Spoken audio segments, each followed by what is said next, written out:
Good morning. Sanskrit class में आप लोगों का स्वागत है। मैं संतोष सर संस्कृत क्लास में आप लोगों का हार्दिक अभिनंदन करता हूं। आज हम लोग देखेंगे वर्ण संयोजन करें। इसके लिए मैंने 10 क्वेश्चन दिया था कल, तो उसके आंसर को आज हम लोग बनाएंगे। फर्स्ट था क हलन जोर ओ जोर तालब श हलन जोर अह, तो इसका आंसर बना कोसह।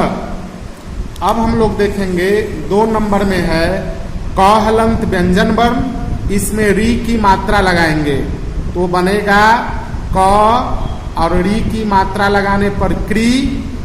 मूर्धन्य श हलंत में अ जोड़ने पर हलंत गायब हो जाएगा, मूर्धन्य श बना।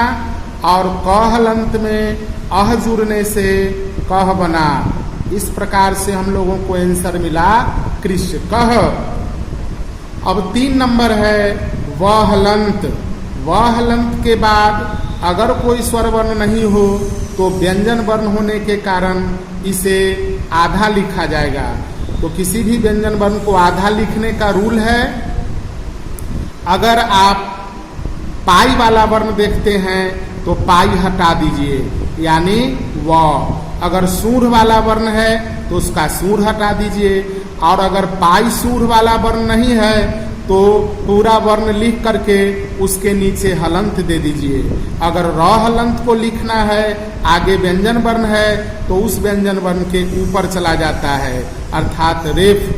र हलंत के बदले ऊपर में रेफ लगा देंगे।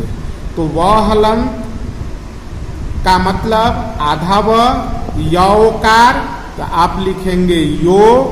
म हलंत जोर अह, तो बन गया मह, आंसर बना व्योमः। अब 4 नंबर है अ, तो अ के बाद फिर व्यंजन वर्ण आ रहा है, तो हमें व्यंजन वर्ण से कोई मतलब नहीं है, अ स्वतंत्र है, तो अ लिख दिए। र हलंत को क के ऊपर ले जाएंगे, क के बाद स्वर वर्ण अ है तो पूरा क लिखेंगे, और र हलंत को हम ऊपर में रेफ लिख दिए, और ज हलंत में आ लगा के ज आकार जा, आंसर बना अर्कजा। फिर आप लोग देख रहे हैं अब 5 नंबर में च हलंत प्लस अ, तो बना च। क हलंत जोर र हलंत जोर अ, तो क और व्यंजन वर्ण के बाद अगर र आए तो उसके नीचे आ जाएगा च। आधा क को हम र के साथ जोड़े तो क्र, और र का अ आ गया पूरा, तो ये बना चक्रम। फिर देखेंगे 6 नंबर क हलंत प्लस मूर्धन्य श हलंत प्लस अ, तो क हलंत जोर मूर्धन्य श हलंत जोर अ से अक्ष बनता है, तो हम लोग लिखेंगे अक्ष। तर मिलकर के त्र, और हरस्व ई जोड़ना है तो हरस्व ई हम लगा दिए त्र, तो त्रि बना। और य में अह यह, तो आंसर मिला क्षत्रिय। अब आप लोग देख रहे हैं 7 नंबर तालव्य श हलंत जोर र हलंत जोर हरस्व उ, तो बना श्रु। और त हलंत में ई की मात्रा लगाने से ती, विसर्ग है तो हम विसर्ग डाल देंगे। इस प्रकार श्रुति। 8 नंबर क्वेश्चन में है ह हलंत प्लस अ, तो हम पूरा ह लिखेंगे। फिर र हलंत के बाद मूर्धन्य श हलंत है, तो र हलंत को मूर्धन्य श के ऊपर ले जाएंगे, और अह है तो विसर्ग डाल देंगे हर सह। फिर आप लोग देख रहे हैं 9 नंबर में हरस्व उ है, तो यहाँ पर हम लिखेंगे हरस्व उ। ल हलंत है तो पाई वाला वर्ण में पाई हटा देंगे, तो आधा ल। फिर ल हलंत में स्वर वर्ण आ है तो आ की मात्रा जोड़ देंगे, तो ल आकार ला। और श हलंत में अह, तो सह, आंसर बना उल्लासह। अब हम लोग देखेंगे 10 नंबर क्वेश्चन प हलंत जोर अ, तो यहाँ पर लिखाएगा प। र हलंत में दीर्घ की मात्रा लगाने से री, क हलंत में मूर्धन्य श जोड़ने पर अक्ष और आ की मात्रा लगाने से छा, तो आंसर बना परीक्षा।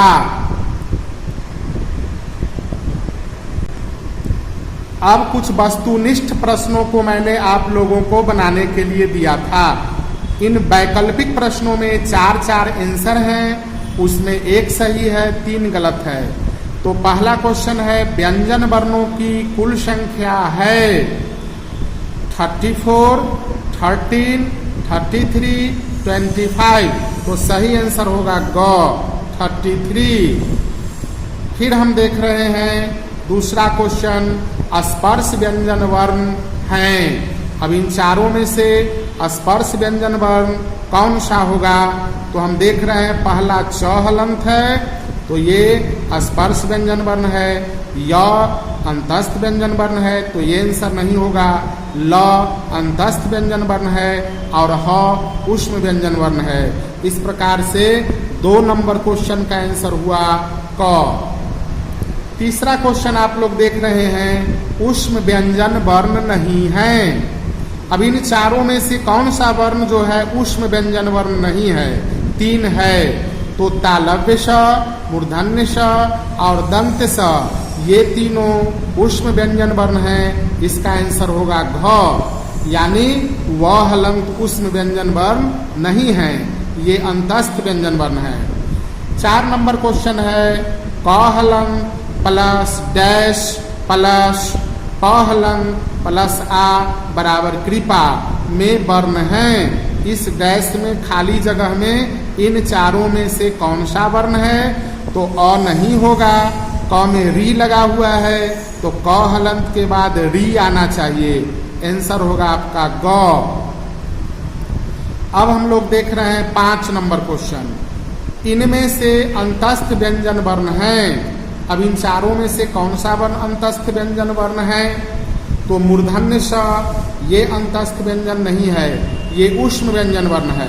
ल, तो ये आपका ख ऑप्शन सही है, ल अंतस्थ व्यंजन वर्ण है। प और ज अंतस्थ व्यंजन वर्ण नहीं है, ये स्पर्श व्यंजन वर्ण है। 6 नंबर क्वेश्चन है दिव्यम में कितने व्यंजन वर्ण हैं?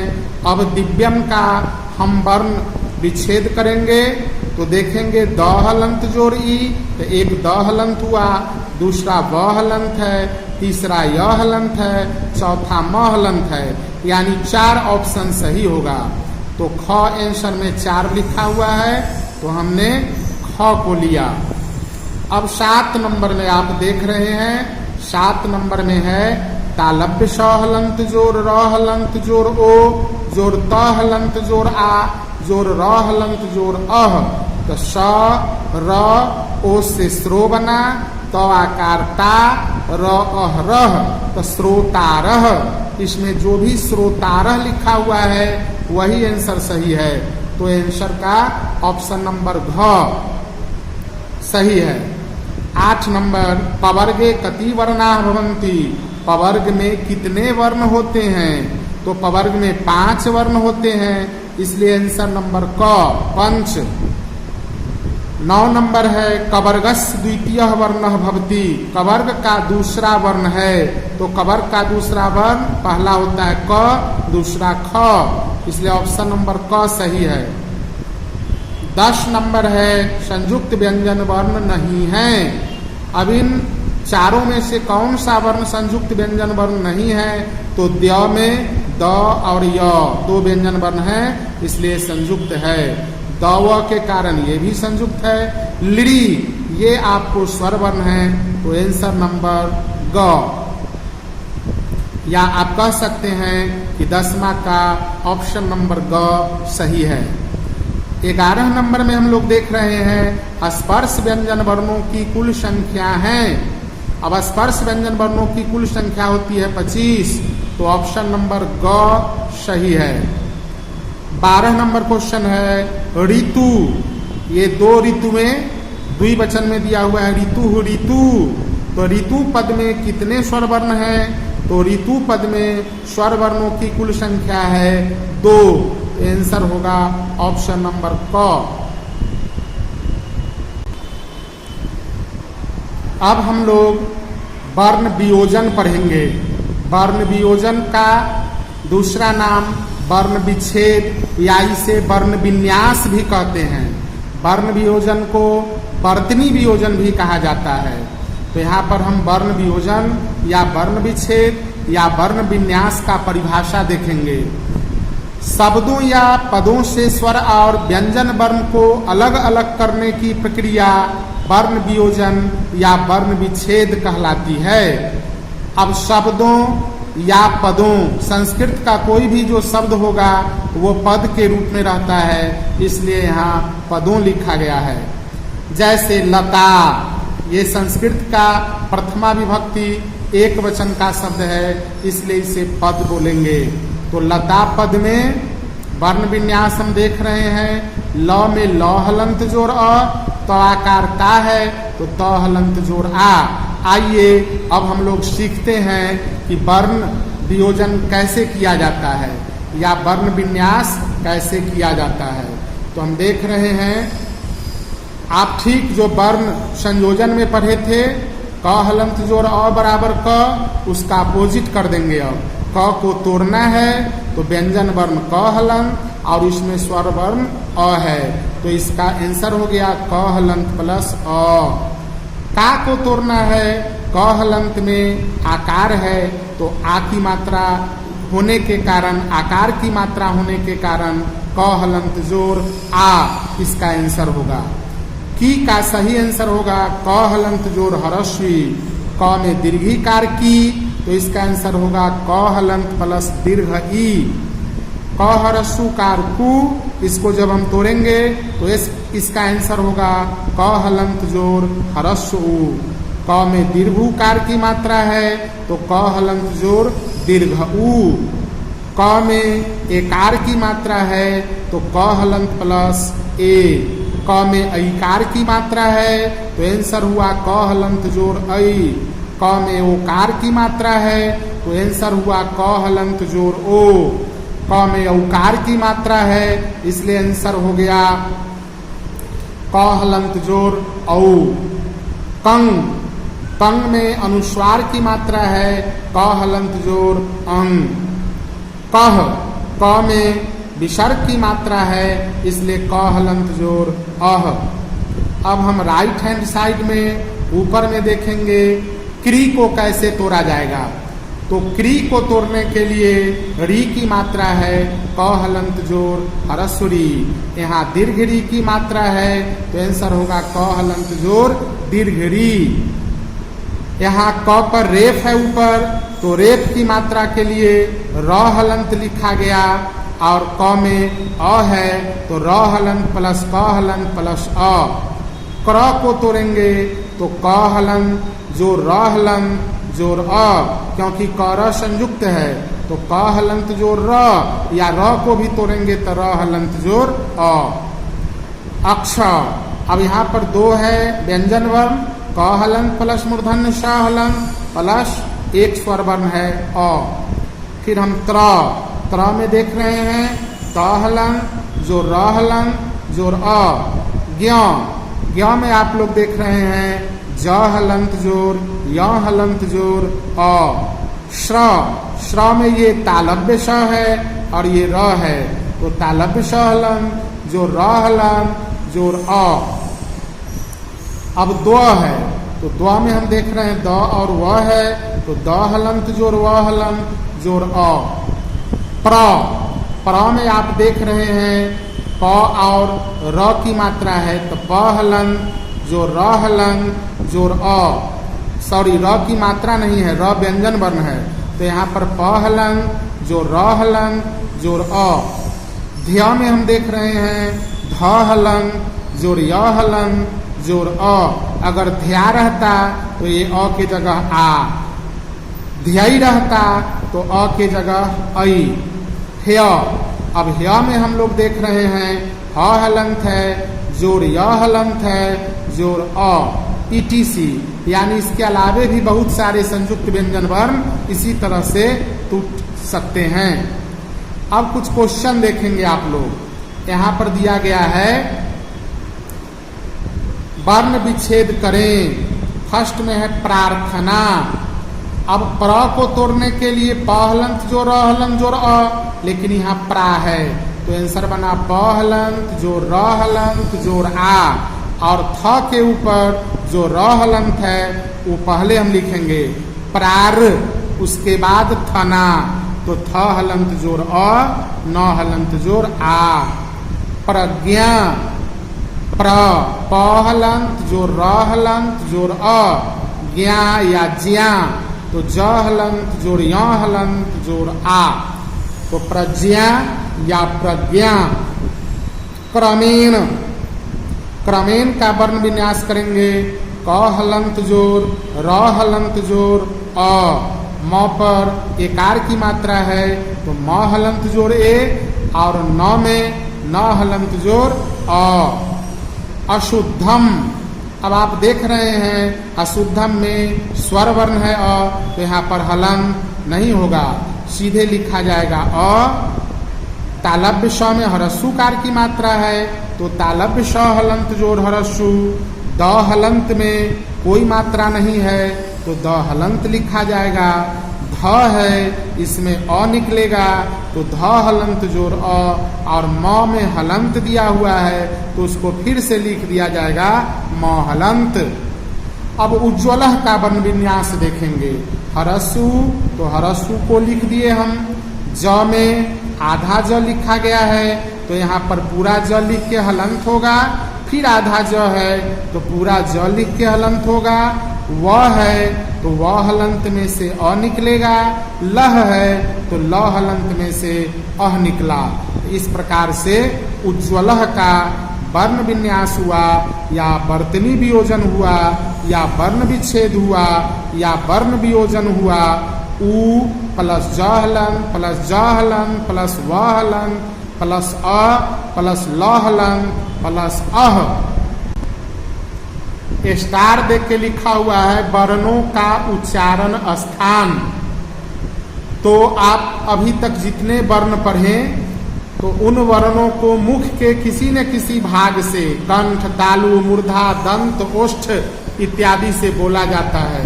तो उसको बोलते समय हम किन किन भागों को छूते हैं, हमारा जीभ जो है या मुख की गर्म हवा कहाँ कहाँ स्पर्श करती है, तो उनको हम देखेंगे वर्णों का उच्चारण स्थान में।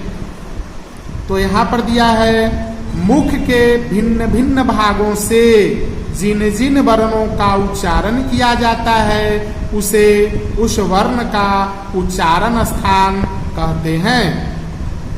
वर्णों के उच्चारण स्थान एवं उनसे बोले जाने वाले वर्ण ये हैं, अर्थात हम नीचे कुछ सूत्र लिख रहे हैं और उस सूत्र के अंतर्गत बोले जाने वाले वर्णों को लिख रहे हैं। आप लोग इसे समझेंगे, अगर सूत्र याद कर लेंगे तो इन कंठ है तो कंठ से बोले जाने वाले वर्ण इन सूत्रों में छुपा हुआ है। पहला सूत्र देखिए, अकुह विसर्जनिया नाम कंठ। अ का मतलब होता है अ आ। कु है, कु से मतलब हुआ कवर्ग। ह है तो ह। विसर्जनिया नाम मतलब विसर्ग, तो हमने लिखा और विसर्ग। निया नाम का उच्चारण स्थान कंठ, कंठ है। अर्थात आप देख रहे हैं यहाँ पर दो स्वर वर्ण है अ आ और कवर्ग है, स्पर्श व्यंजन वर्ण इसमें 5 हैं। ये ऊष्म व्यंजन वर्ण ह है और ये अयोगवाह विसर्ग है। तो इन सभी का उच्चारण कंठ से किया जाता है, अतः ये कंठ वर्ण कहलाते हैं। अगर क्वेश्चन रहे कंठ वर्ण किसे कहते हैं, तो जिन वर्णों का उच्चारण कंठ से होता है उसे कंठ वर्ण कहते हैं।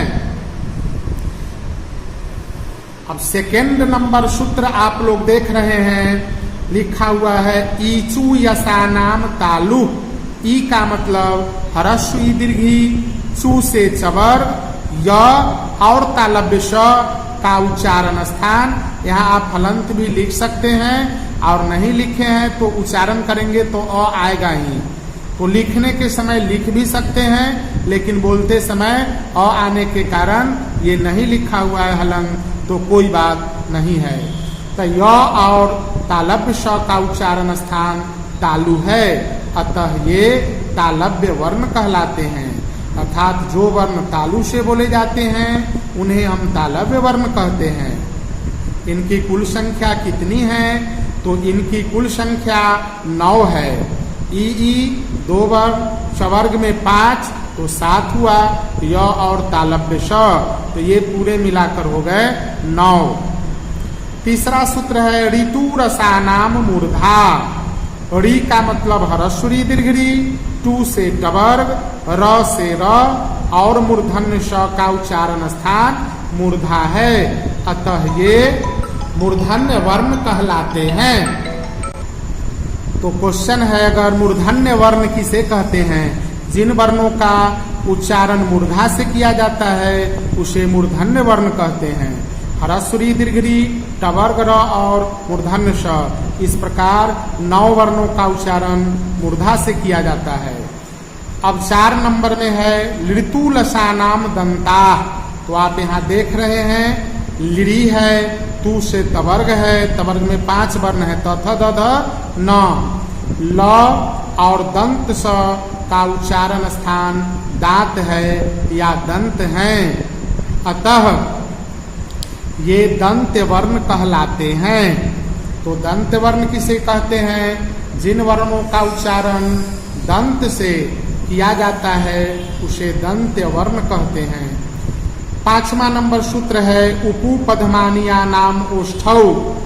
तो उ का मतलब ह्रस्व दीर्घ उ, पू से पवर्ग, पद्मानिया नाम चिन्ह होता है 2, उसका उच्चारण स्थान ओष्ठ है, अतः ये ओष्ठ वर्ण कहलाते हैं। ओष्ठ वर्ण किसे कहते हैं? तो जिन वर्णों का उच्चारण ओठ से किया जाता है उसे ओष्ठ वर्ण कहते हैं। इनकी कुल संख्या या कह सकते हैं मुख्य संख्या 7 है। पवर्ग में प प व भ म, ह्रस्व उ और दीर्घ उ। 6 नंबर सूत्र है ए दैतोह। द इकार दई है, ए दैतोह कंठ तालुह। तो ए का मतलब ए ऐ, यहाँ पर ए दैतोह में सिर्फ 2 ही वर्ण आएगा, ए और ऐ। तो इन दोनों का उच्चारण स्थान कंठ और तालु हैं, अतः ये कंठ तालव्य वर्ण हैं अथवा कहलाते हैं। 7वां सूत्र है ओदौतोह कंठौस्थम। ओ और औ का उच्चारण स्थान कंठ ओष्ठ हैं, अतः ये दोनों कंठौष्ठ वर्ण हैं। अगर पूछा जाए कंठौष्ठ वर्ण किसे कहते हैं? तो जिन वर्णों का उच्चारण कंठ और ओष्ठ से किया जाता है वे कंठौष्ठ वर्ण कहलाते हैं। 8 नंबर सूत्र है आपका वकारस्य दंत्यौष्ठम। तो वकारस्य दंत्यौष्ठम में हम देख रहे हैं वकारस्य, वकार मतलब व, तो व का उच्चारण स्थान दंत और ओष्ठ हैं, अतः यह दंतौष्ठ वर्ण है। 9 नंबर सूत्र है यमंगनना नाम नासिका च या यमंगन नाम नासिका च। तो यहाँ हम देख रहे हैं प्रत्येक वर्ग का 5वां वर्ण यानी य म,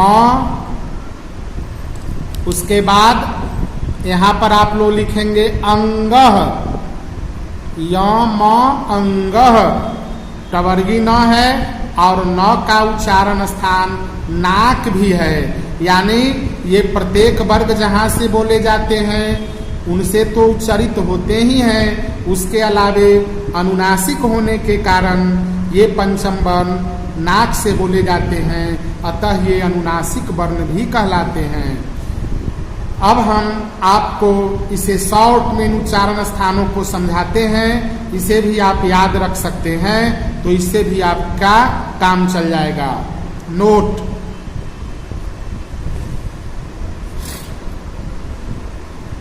यहाँ लिखा हुआ है नोट में इसे निम्न प्रकार से भी समझ सकते हैं। उच्चारण स्थान और बोले जाने वाले वर्ण। उच्चरित वर्ण मतलब उच्चारण स्थानों से बोले जाने वाले वर्ण। तो पहला उच्चारण स्थान है कंठ। कंठ में हम देख रहे हैं स्वर वर्ण अ आ का वर्ग है, ह है और विसर्ग है। तो इन सब वर्णों को कंठ से बोला जाता है। तालु है ह्रस्व दीर्घी, 2 स्वर वर्ण है। चवर्ग स्पर्श व्यंजन वर्ण, य अंतस्थ व्यंजन वर्ण और तालव्य स ऊष्म व्यंजन वर्ण। मूर्धा, मूर्धा से 2 स्वर वर्ण ह्रस्वरी दीर्घी। टवर्ग है स्पर्श व्यंजन वर्ण, र है अंतस्थ व्यंजन वर्ण और मूर्धन्य स ऊष्म व्यंजन वर्ण। दंत है, दंत से लिड़ी का उच्चारण होता है, तवर्ग का उच्चारण होता है, ल और दंत स का उच्चारण होता है। इसमें लिड़ी स्वर वर्ण है, तवर्ग स्पर्श व्यंजन वर्ण है, ल अंतस्थ व्यंजन वर्ण है और दंत स ऊष्म व्यंजन वर्ण है। ओष्ठ, ओष्ठ से ह्रस्व दीर्घु 2 स्वर वर्ण और स्पर्श व्यंजन वर्ण 5 प फ व भ म यानी पवर्ग के वर्ण बोले जाते हैं। कंठ तालु, कंठ तालु से 2 स्वर वर्ण का ही उच्चारण किया जाता है, ए और ऐ। कंठ ओष्ठ, इससे भी 2 स्वर वर्णों का उच्चारण होता है, ओ और औ। दंतोष्ठ, दंतोष्ठ से 1 अंतस्थ व्यंजन वर्ण का उच्चारण होता है, व। नासिका, इससे अंग, य, न, न और म ये 5 वर्गों के पंचम वर्ण हैं, अर्थात इनके बदले अनुस्वार भी लिखा जाता है। तो अनुस्वार का उच्चारण यानी ये अयोगवाह है अथवा वर्गों के पंचम वर्ण का उच्चारण नासिका से होता है। अब आप लोग कुछ वस्तुनिष्ठ प्रश्नों को बनाएंगे। इसका आंसर मैं अगले दिन बताऊंगा या अगले वीडियो में। देखिए क्वेश्चन नंबर 1 है तालव्य स हलंग जोर र हलंग जोर ह्रस्व उ से शब्द बनेगा। इसके लिए 4 ऑप्शन दिया गया है, श्री, श्रु, शरु और शुरु। क्वेश्चन नंबर 2, भू धातु में कौन सा स्वर वर्ण है? अब आप देख रहे हैं भू धातु में कौन सा स्वर वर्ण है, तो इसके लिए 4 ऑप्शन दिया गया है, भ हलंग, ह्रस्व, दीर्घु और भौ। क्वेश्चन नंबर 3 है ओष्ठ वर्ण कः अस्ति? ओष्ठ वर्ण कौन है? क में है ब, ख ऑप्शन में च, ग में ल, घ में ओ। क्वेश्चन नंबर 3 ओष्ठ वर्ण कः अस्ति? तो ओष्ठ वर्ण कौन है? अब ऑप्शन दिया हुआ है, क में ब, ख में च, ग में ल, घ में ओ। क्वेश्चन नंबर 4 य का उच्चारण स्थान क्या है? अब यहाँ पर आप लोगों को 4 ऑप्शन दिया गया है। य के उच्चारण स्थान के लिए कंठ, तालु, ओष्ठ, मूर्धा। क्वेश्चन नंबर 5 मूर्धा से कौन वर्ण नहीं बोला जाएगा? अब इनमें 4 ऑप्शन है, री, ड, फ और मूर्धन्य स। क्वेश्चन नंबर 6 है दंतोष्ठ वर्ण है। क में ऑप्शन है ल या क ऑप्शन में ल, ख ऑप्शन है उसमें ब, ग में क, घ में व। क्वेश्चन नंबर 7 है शिशु का वर्ण वियोजन है। अब शिशु एक पद है, इसका वर्ण वियोजन क्या होगा? फिर से आप देखेंगे क्वेश्चन नंबर 7 है शिशु का वर्ण वियोजन है। तो क ऑप्शन में दिया, ख दिया, ग दिया और घ दिया। इसमें जो आंसर आपको सही लगे उसे आप लिखेंगे। क्वेश्चन नंबर 8 है पवर्गस्य उच्चारण स्थानम भवति। पवर्ग का उच्चारण स्थान होता है। क में है मूर्धा, ख में नासिका, ग में तालु, घ में कंठ। क्वेश्चन नंबर 9 पृथा पदे कति स्वराः सन्ति? पृथा पद में कितने स्वर हैं? क ऑप्शन है द्वौ मतलब 2, त्रयः मतलब 3, एकः मीन्स 1, चत्वारः मीन्स 4। क्वेश्चन नंबर 10 लिरी वर्ण सुचारणम भवती, लिरी वर्ण का उच्चारण होता है। क में दिया दंत, ख में कंठ, ग में मूर्धा, घ में नासिका। तो इसका आंसर अगले दिन बताई जाएगी। आप लोग इसे बनाकर रखेंगे।